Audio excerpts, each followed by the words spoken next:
Hello and welcome to World of Tanks with Trapsikis. I apologize for my voice, I'm a little bit ill at the moment. Now, I'm uploading this replay in response to basically the question that McChuggernaut here asked when he uploaded the replay. And I just want to talk about earning experience and how you can make sure you earn more if you want to ace that tank or simply make the grind faster or whatever your reason may be for earning more experience. So, first of all, you'll notice the green line, white line, yellow line. I'm sure you're all familiar with that. Green line is the view range of your tank. White line is the maximum view range, 445 meters. And yellow line is the maximum draw distance. Now, you'll notice that McChuggernaut's KV2 doesn't have a very long spotting range. That means that if he shoots at someone outside the green circle, he will always be sharing his experience, half of his experience, with whoever's spotting for him. If more than one vehicle is spotting for him, then they will split that equally.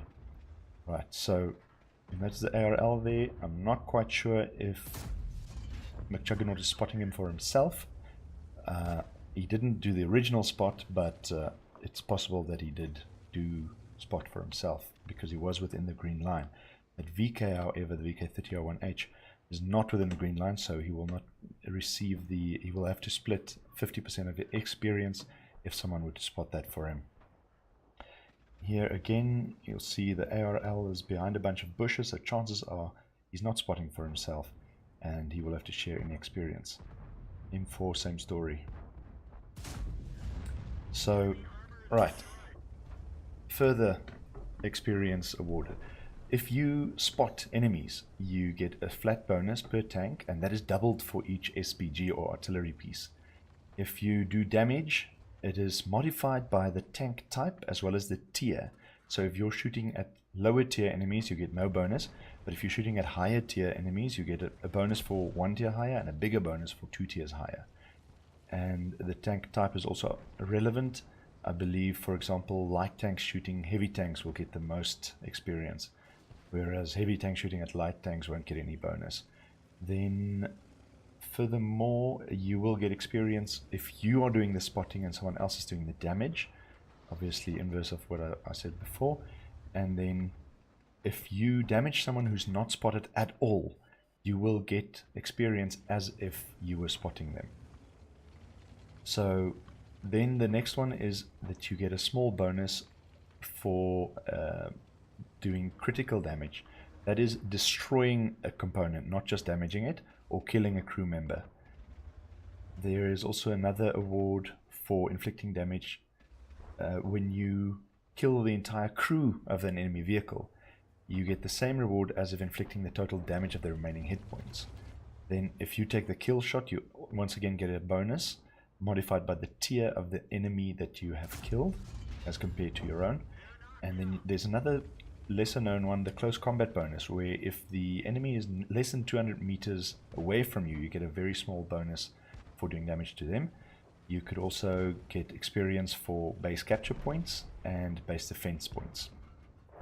If you complete the base capture, if you're present on the enemy base when it is captured, or neutral base, then you also get a flat bonus.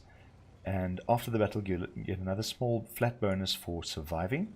And then there's another team performance factor where if the total damage inflicted by your team to the enemy team is above a certain point, then you get another bonus.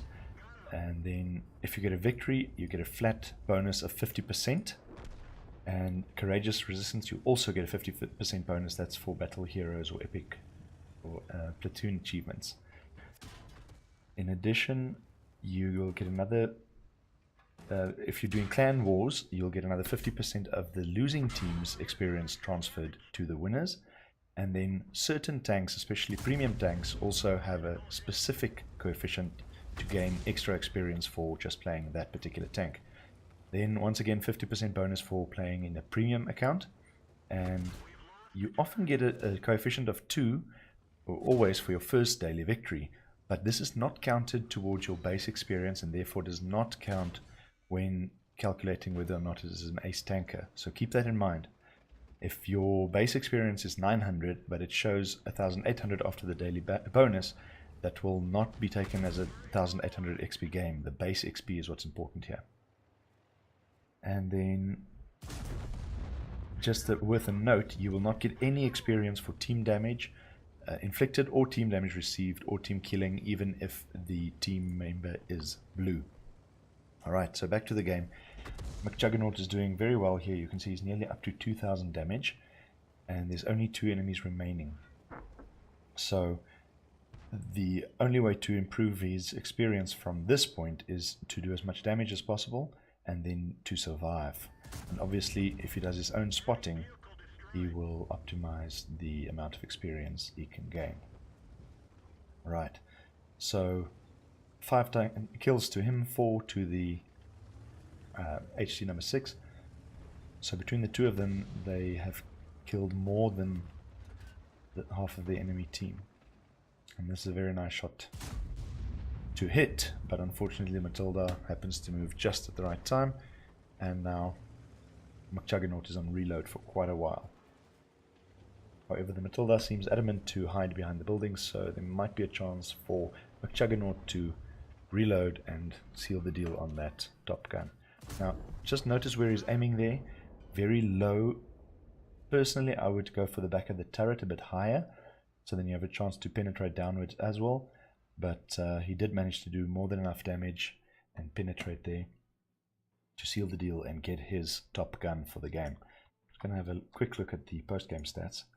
First class, that's part of the reason why he did the upload and asked the question, how is this not an ace? And he got the high caliber and top gun awards there. On the team information, you'll see that he's number 1 on kills, damage and experience.